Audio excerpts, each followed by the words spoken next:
अच्छा अनु कोमर हिलावत हनी गोले गोले के कोई मजाल भजे बोले बोले मारे लुका जरा लगावे लु झगड़ा मारे लु दूध के दूला बाहर चढ़ल जवानी रसगुल्ला बाहर चढ़ल जवानी रसगुल्ला ए रसगुल्ला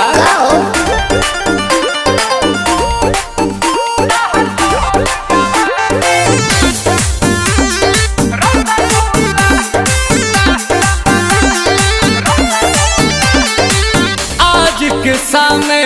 तोहर हिना में कई के आइलो हम बानी जईबू कहीं अबू यहीं लिख के ले रानी सब धन तोरे।